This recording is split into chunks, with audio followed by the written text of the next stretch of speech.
What's up, everybody? Welcome to the Coaching the Culture podcast. Moving upward, can't be boasting about these vultures. Get negativity ocean. We just coaching up the culture. This for my sisters and brothers, stepdaddies and single mothers. Every topic we gon' cover, we just coaching up the culture. Coaching the culture, coaching the culture, coaching the culture, coaching the culture. Yo, what up, though? What's up, everybody? Welcome to the Coaching the Culture podcast. This is where faith, family, and sports collide. Our mission is to educate parents, teachers, athletes, and people in general on how to navigate life. I'm here with my boy, my dog, my day one, my homie, my brother from another mother. That's right.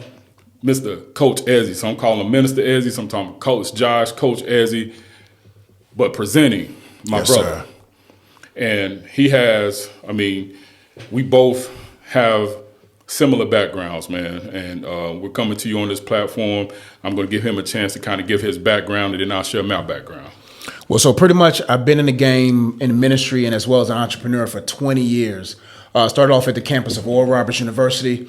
I was in my dorm room, and the Lord placed a burden on my heart for my generation. He said, if you don't fulfill your purpose, what will happen to them?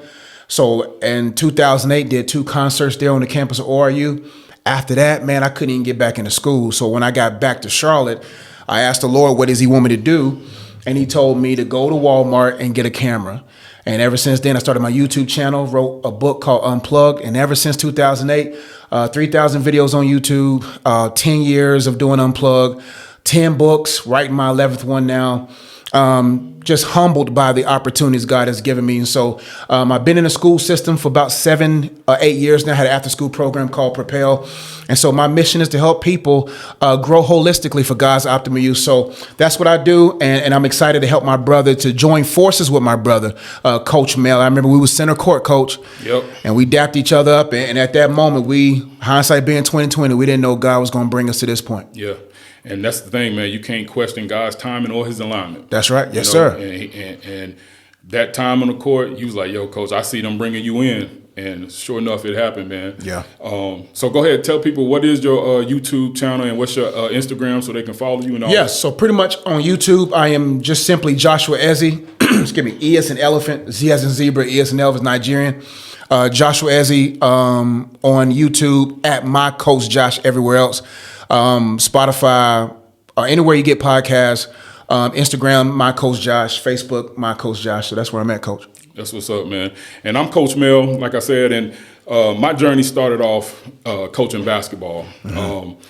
Started out Winston-Salem State University, shout out Rams, class of 2004. Studied sport management. My freshman year there, I had to do community service, and we found an avenue where I was able to coach downtown Winston-Salem Church League basketball. Mm-hmm. At the time, didn't know that was something I was going into. I went there for sports management, but I was more so thinking about, being a sports agent, right? Mm-hmm. Getting that money. For sure. But I started my coaching career there, and I kind of fell in love with it, man. After graduating, started AAU teams and stuff. So I have 25. Actually, this is my 25th year as a basketball coach. So 25 years of experience coaching basketball. Now, early on in my journey of coaching basketball, naturally, the next step was to get into the school system to continue to coach. That's when I really, started working with kids real heavy. When I was doing AAU, at first, I had my first AAU team that I started back in 2005. Mm-hmm. We was called the Carolina Thundercats. I had a team, and I would say probably about 6 or 7 guys on that team was from Boulevard Homes here in Charlotte. I had never met none of their parents before. Uh-huh. They caught the bus to my tryouts and practices, and then eventually, of course, I started taking them home and stuff like that. So I really started working with at-risk youth at that early. But once I got into the school system and started working in the school system so that I could further my coaching career, I really got into the mix of working with kids and kind of getting into the trenches and learning the needs, right, of the kids and what we needed to do in order to help push that forward, man. And so that desire, God birthed that desire in me. And for 20 plus years, it's been kids and basketball, right? So I come with 25 years experience as coaching. I come with over 15 years of experience working in the school system as a behavior coach, helping kids, navigate the challenges in the school system. I was a knucklehead coming up, so it was just natural how God kind of organized my so what I'm looking for, my journey. Yeah. Yep. How he navigated me from this school. I've been blessed to work in elementary schools, middle schools, and high schools, in the private sector, charter sector, and Christian sector. So it's been a blessing. So now here we are. I'm pleased to announce that I just recently retired from coaching high school basketball. And a wise man once told me, this guy sitting right over here, why coach a team when you can coach the culture? So Yes, that's sir. how this right here was birthed. It's like now we're using all of our experiences. Yeah. Coach Ezzy is a life coach. I'm a life coach by by trade. Like it's his by title, mine's by trade. We dedicate our lives to helping kids and helping families and helping people get to where they want to go, man. So that's where this Coaching the Culture is birthed from. It's only right that I partner with him. You're going to see him a lot on a lot of my episodes because once we hooked up together and our ideas and stuff started coming together, we was like, yo, we got to do something about this. And so here you have it, Coaching the Culture podcast. You're the first one to see it, and, you know, it's going to be wonderful, man. It's going to be amazing. I'm glad to be here, my brother. I'm glad to have you, man. Yes, sir. I'm glad to have you. So with Coaching the Culture, man, we are, like I said, there's 3 main tiers that we focus on. That's school culture, sports culture, church culture, and of course, you know, with the culture of the youth. Today, we're going to kind of dive into a little bit of, you know, our experiences with youth and things like that, and kind of talk about the culture. We love to like educate parents. I mean, we grind with the kids, we day to day with the kids, and so we hear the needs. So some things that kids may share with us, they might not share with their parents, right? Yeah. And so we want to use some of the information that we know, our experiences that we have, to kind of educate parents, man, because parenting in 2025, bro. Yeah. It's different, man. It's different, you know what I'm saying? And so the more information that we can give, I think is best. So like right now, Ezzy, what would you say would be a reoccurring theme or something that we've been dealing with last 5 years when it comes to youth? To me, man, especially as being a dean of students as well as a school counselor, the biggest thing that we've seen has been emotional unavailability. A lot of parents are just too busy for their kids, or they don't have the backbone to really have those difficult conversations with their children. So I think it's emotional unavailability at one point, because you'll have fathers who are there but not there, creating this void in a lot of children. Right. And the flip side of that, you have a lot of pressure from parents living vicariously through their kids, creating a vision for their kids that God didn't even grace them for. And so you have a lot of kids now that's going through so much pressure. And that pressure leads to depression. And then everybody's trying to impress others instead of just being impactful in their original self. So those 2 things are the biggest things from my desk. Now, from your desk, I know there's probably either similar or a little different for sure. Yeah, but with what you're saying, though, and a lot of what you're saying, society has made. Exactly. It's made it that way. So you talk about parents being too busy. It's like now with doggone gas being high and food being high and cost of living being high. I mean, everybody wants to provide for their child and make sure that their child has a better outlook on life or a better chance at life than they probably did. So you get busy chasing the bag. And then you end up, you know, there's consequences to that. Where kids do kind of feel like, you know, well, they're not being parented as they wish they would, or do, or you got kids comparing themselves with other kids in school or whatever the case may be, and you don't know what that household is like. Exactly. You know? I know, just, you know, speaking from my standpoint, you know, me and my wife, you know, we try to do our best to, you know, with what we have, and, you know, sometimes our kids can kind of compare and say, you know, with such and such, one of their friends got this or their friends got that. But it's like, hey, your friend's parents are retired. That's right. You know, we're in our working years. You know, it's totally different. Their house is probably paid for or close to being paid for. You know, we just, you know, 6-7 years in the house. So, you know, it's different situations that can kind of cause these things.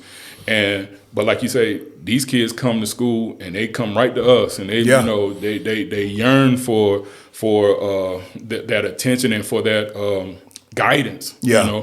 Yeah. And so, one thing that's really big nowadays is mental health. But definitely the other thing is social media, man. You talk about last 5 years, man. Social media has had a huge impact, in these kids. And what we understand and what we know is that the reality ain't reality. It's not. This social media reality. Yeah. I mean, it goes back to for me. It goes back to like even before social media really like took off like it did. Yeah. You had those reality shows that came out, right? Mm-hmm. And I'm like, like Real Housewives or whatever, or whatever reality show you want. I'm like, bro, ain't no woman waking up for breakfast and she already made up. Not even no. But that's reality, right? That's reality. Yeah. So when you have, I mean, that's just a simple example. But when you got kids trying to chase that, like you're chasing something that's not even real. Yeah. Right. And so what I've have come to find out, even on the athletic side, is that it has become wild. Yeah. That parents and kids will do a lot just to look a certain type of way on social media, and they could care less about the reality of it or the factual of like whether it's true or not. As long as it look good, as long as you think it is, that's what they're going with, man. And that has caused a lot of mental health issues because you validating that. I mean, even me sometimes, it don't cause me, but I find myself posting something and then going back and checking and seeing how many likes I got. We've been conditioned that way. Some validation, right? Yep. But kids go on there, and if they ain't got the likes, or if a comment is on there and it's negative, it's crushing their whole world. Yeah. And so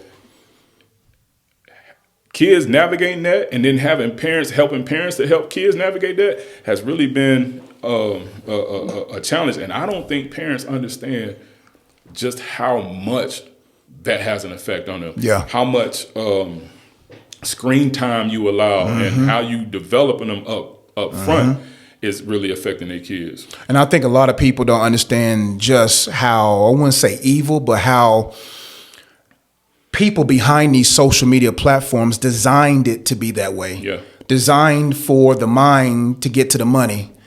That's why they even say when kids go into grocery stores, they have the Kellogg's and the Tony the Tiger at eye level because they know exactly. Because if I can get eye contact and then I can tug on my mom's jacket, I'm getting that cereal.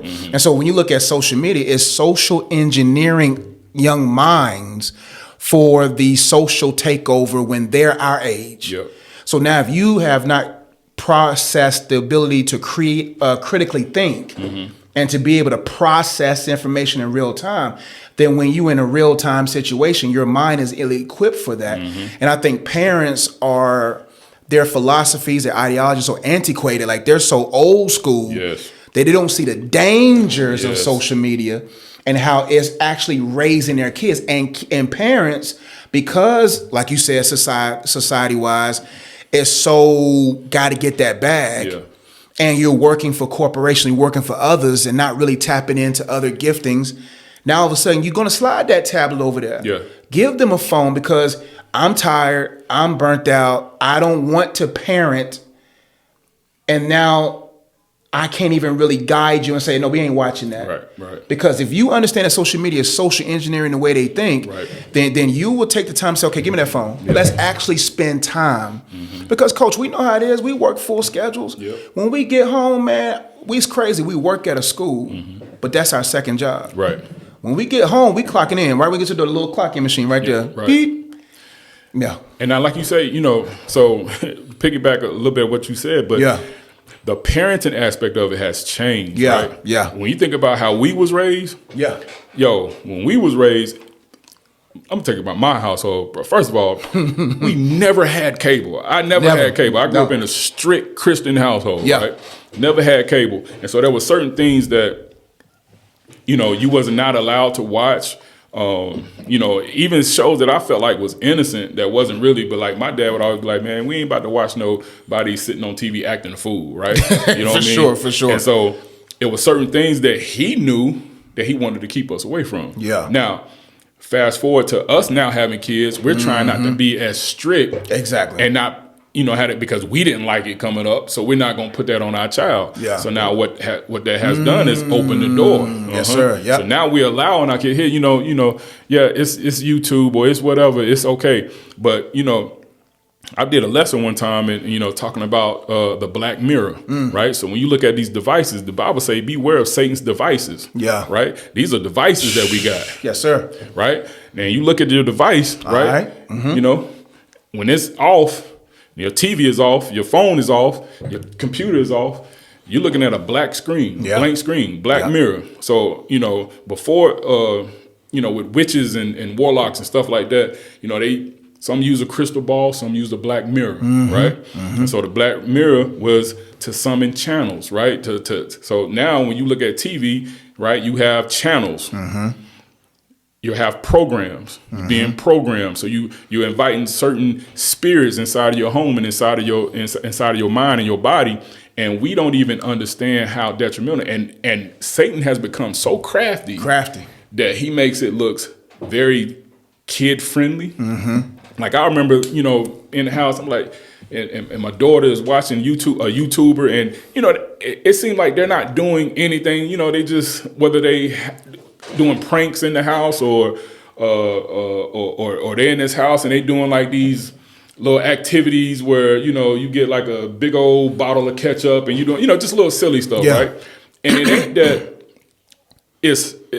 the content might not be evil, but it's a distraction. It's a distraction. And Satan is the master of deceit. Right? He wants to deceive you. He wants to distract anything that's going to take you away from God. No, you don't need to, listen to, no, come over here. And so, and it becomes enticing. And kids can sit on a phone and in front of a TV for hours. Hours, coach. Video games. You sit there for hours and you getting program. So now what we see when it comes to, working with these kids is, you have a short attention span. I even talk now about, social media.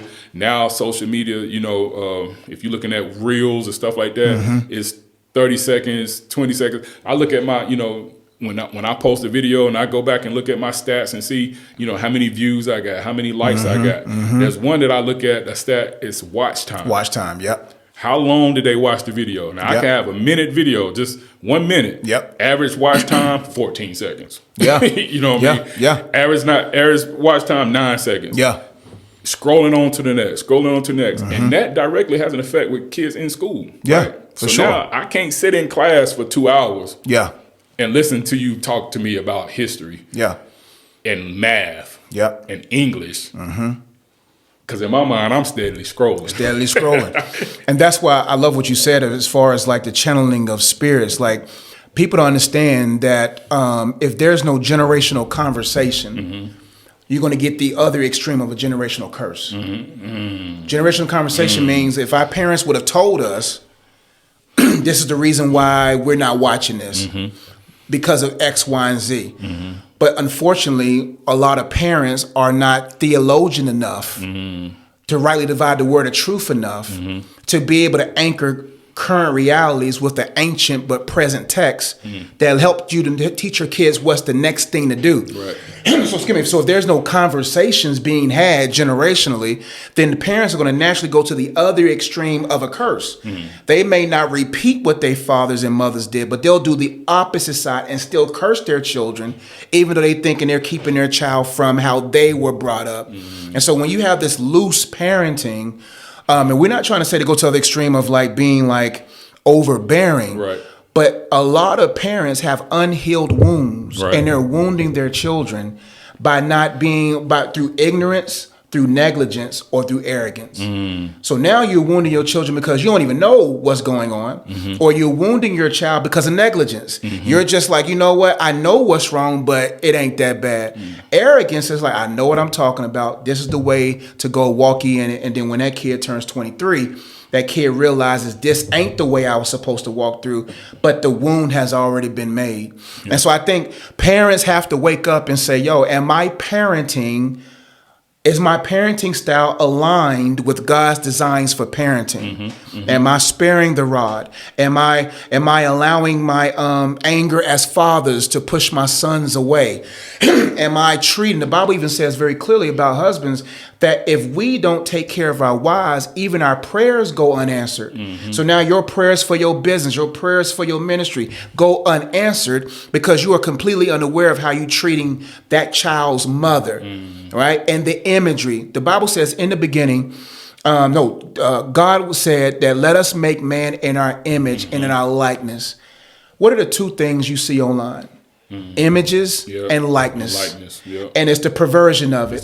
The devil can't create, he curates. That's deep. And so now you have a bunch of kids trying to curate a lie and thinking it's a life. Right. But then when real life hits them, their online can't help them with their offline. And so now you have a bunch of kids who are suicidal because they have no clue of their purpose. Right now, I'm studying my daughter at 2.5. I'm like, Lord, show me clues.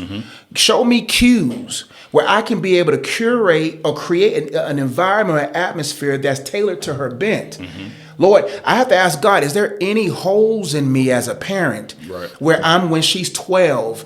And do I want her to be an entrepreneur? Do I want her to do what I do? I have to make sure there's no holes in me, because if there's holes in me, I can't hold her. And a lot of parents are parenting with holes and they wonder why they're leaking and bleeding. It's crazy how you will be wounded by an ex, but that wound from the ex is still bleeding on your children. So how can you lead when you're bleeding? And Coach, you just unpacked a lot right there. I know, you man. Unpacked a lot right there. I got a couple School's out, things. Coach. School's I out. know. Okay. Yeah. Boy, and I love it when you get to going. But, Yes, sir. Yes, sir. But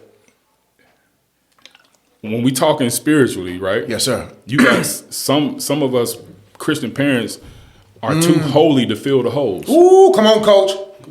They too holy to fill the holes. Now, we use Christianity, we use God and this Holy Spirit, this, that, and the third. But God grants us wisdom. That's right. Knowledge and understanding. Yes, sir. Break it down, Coach. So if you're too holy to even recognize what it is your child is going through, what holes have been left, you know, God gave you the tools. Yes, He's sir. equipped you with what you need. Yeah. But sometimes it's like, no, don't get me wrong, pray, believe. Yeah. But at the same time, faith without works is dead. What work are you putting in? Yeah. Right. And so when we talk about, you know, this era of social media and technology. Yeah. Right. Another thing you said was negligence. Right. Yeah. Some of the negligence directly affects their intelligence. Come on, Coach. Right. I put you on an iPad all day. Yeah. Right. And the only thing you know how to do is work this iPad. Now, It might seem like, oh, I got a smart child because they know how to work technology.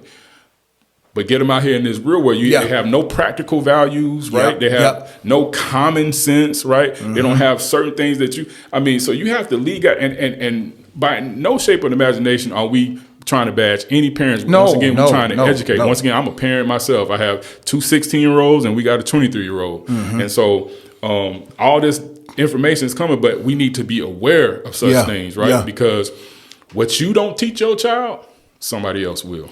All of us got teachers. All of us. And then we have to be, gentle as a dove, but wise as a serpent. Yeah. We got to be able to say, okay, I can spot this. I see what's going on. And I think because there's a generational problem, everybody has been conditioned to go through high school, to go to college, pick a career, and then retire. That's a counterfeit system for some. The real system is find your purpose. Once you know you're not necessarily find your purpose, but find the person that qualifies you and called you for a purpose or an assignment. Once you find out who God is and realize that he's the one that holds the blueprints by which you're supposed to build, then you will get to know yourself. Most people don't know God enough, know themselves enough, therefore they won't even be able to know their children enough. And now you're giving your children stuff, and now all of a sudden, when the children goes through the rough, they can't succeed. So when we get to this place where we say, okay, hey, and for the parents out there, please understand, this is an opportunity for you to repent. I remember, I'm going to tell you a story. When my wife got pregnant, Coach, and she told me to go into the bathroom and look at the pregnancy test. I go in the bathroom and it says, you're pregnant, or something along those lines. I bring the pregnancy test into the room. She's jumping on the bed, Coach. She's calling my mama. She's calling her mama. They on three-way talking. I'm sitting on the edge of the bed. The weight of the world hit me. Mm-hmm. I'm over here looking like, man, I grew up in a single parent home. I've never been here. You know what God told me? He says, don't lose insight that I'm on site. Mm. What does that mean? Every place you haven't been yet, he's there. He's there. He's on site to give you insight. He's omnipresent. So because he's everywhere, he can say, you know what, even though you've never journeyed this before, I have gone before you to make crooked paths straight. But you got to get rid of the crookedness in you so that the path can be made straight, so you'll know what path to go on. Yeah. So what I want to tell parents is, like, don't allow this conversation to make you feel guilty. Allow this to bring clarity. Because once you have clarity, now you'll know, okay, I got a God who loves me. I can go to him and repent. I can ask God to shift my heart, to forgive your mom. Do you know how many people are children parenting? Because they have, I heard a quote, Coach, that most people are still the age of their trauma. Mm-hmm. Mm-hmm. So if you were traumatized at 6 or 8 or 12, a lot of you is still longing for what that trauma took away. Mm-hmm. But if you don't go back to age 6 or age 8 and actually forgive that person, you can't change the fruit issue in your children until you change the root issue in you. And it's so unfortunate, Coach, because everybody has things that they go through, but it's just so unfortunate because, like you said, it's a level of maturity. Mm-hmm.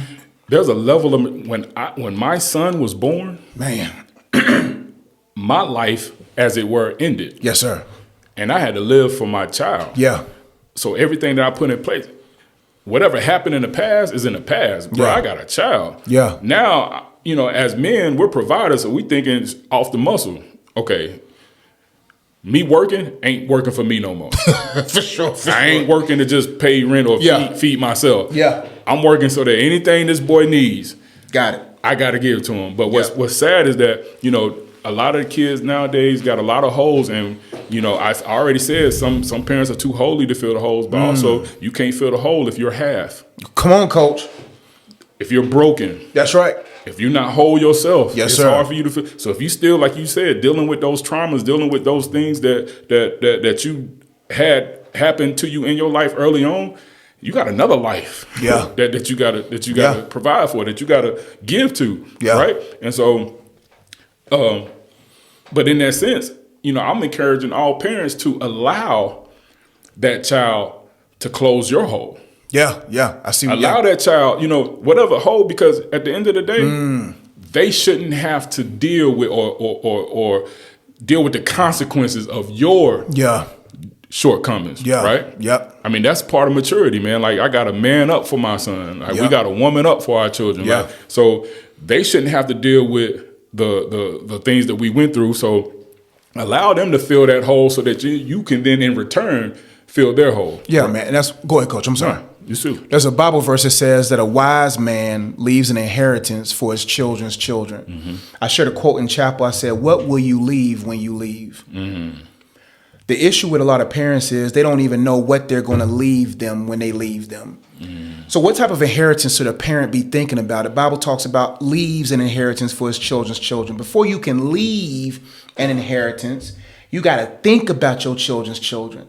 Right now, I know for a fact you're thinking about your son's sons mm-hmm. or your son's daughters. You're thinking about your daughter's children. When you think generationally, it affects the chemistry. It affects the synergy. It affects everything now. Because I don't want to be the grandpa with sitting on the front porch and no one wants to come see him. Right. I don't want to be the type of dad where my daughter has an excuse when it's time to come see me. But you got to think about what type of inheritance you're leaving, what type of spiritual inheritance. Are you leaving them? Do they see that you pray? Do they see? You know how many churches have crippled a lot of children because their parents quote scriptures and they speak in tongues and they can exegete the text as good as anyone. But when they come home, the kids can't even read a scripture in their lifestyle. So now you leave an inheritance of hypocriticalness. Yes. Yeah. What about a mental inheritance? When you go through a tough time, have you critically thought yourself out of a situation where your kids can say, wow, Pops really thought us out of this? Right. What about the emotional regulating type of inheritance? Well, do your children know how to cope through the slopes of life? What about the physical inheritance? What do they see you eating? What do they see you doing? Like, an inheritance is not just money. So when you understand inheritance is not just money, you won't focus on just trying to provide a living. You're going to focus on providing a life that's not just a life, but the life that Christ gives, that's life and life abundantly. Yeah. So most people don't think generationally enough to change how they act. And that goes back to immaturity. I'll be Exactly. honest. There's a lot of immature parents, man. Yes, sir. And they still trying to live their best life, and they trying to do all this. Man, what I realized, just looking at my parents, my mom is in her 60s. She's retired. Like, she can go wherever she want, when she want. The queen. My dad saying, that's living your best life. I realize your best life don't come until after you done reached a certain mark. Yeah, for sure. But going back to what you said is that, with the immaturity of parents, they don't have anything to leave their kids, because when they was raising their kids, they went on leave. Coach, I almost threw this at you, Coach. They went on leave. Coach. They went on leave. Coach, get in the bag, living their best life, doing all that, and you neglected your child. And now when you feel rejected by that child, because you're not getting respected. Yes, sir. Yes, sir. Now, God can help us perfect it. Yeah. But you got to understand, and you got to recollect. Yeah. You got to go back. Go back. It's never, look, as long, I don't care if your child is 30, 40 years old. Yeah. It's never too late to go back and because people hold on to hurt. Yeah. And even if your child is of age, what you might be able to reconcile with your child might help your grandchildren. That's right. Or your great-grandchildren. Yeah. You know what I mean? So, that's something that we talked about, generational stuff, right? Yeah. Look, it's never too late. Never. Now, we might some parents might have missed the mark. It's okay. I mean, grace and mercy, man. Yeah. You know what I'm saying? Like, ain't nobody condemned it. So, but it's never too late to get it right. So I encourage, if you have neglected, to go back to recollect that relationship, to regain and revisit, and and do what you need to do, and have whatever conversation you need to have in order to make sure that we leaving something for our next generation, man. Yeah. That's big. That's big, Coach. So listen, man, this is first episode down, man. Once again, I'm Coach Mel. Coach Josh. And this is Coaching the Culture, man. Stay tuned, man. We got more things coming for you guys, man. We're going to talk about sports. We're going to talk about church culture. We're going to talk about some of the things that kids are getting into and giving you some insight on what you may not know. I said there's one segment that we're going to have called "You Think They Ain't When They Are." For sure. Because, hey, these kids, now, I know we kind of, went hard on the parents, a little bit today, but, it's needed. And we're going to come to the other side of things and kind of give you some insight and some things that the kids going to be like, oh man, y'all snitching. Nah, man, we ain't snitching. We just trying to get that information so that we can get some positive results going on, because we care about each and every one of you guys. But I'm actually going to leave you guys a worksheet for you to reflect, to recollect, and give you some tools that you can utilize so that you can build that bond with your family. I just want to make sure I add that, Coach, because I was like, I don't want to leave them and not give them some type of reflection to be able to increase that a conversation with their child, for sure. Yeah. So look, man, like, share this episode, this podcast. If you like it, please send it to any family member that you think, anybody, friends, family that you think may can benefit from this. This episode was brought to you by SL Media. Please look her up on Instagram, sl.media_ on Instagram for all your photography and your videography needs. SL Media, hit her up. Coaching the Culture, we out, man. Peace. Coaching the culture, coaching the culture, coaching the culture, coaching the culture, coaching the culture, coaching the culture, coaching the culture, coaching the culture, coaching the culture, coaching the culture.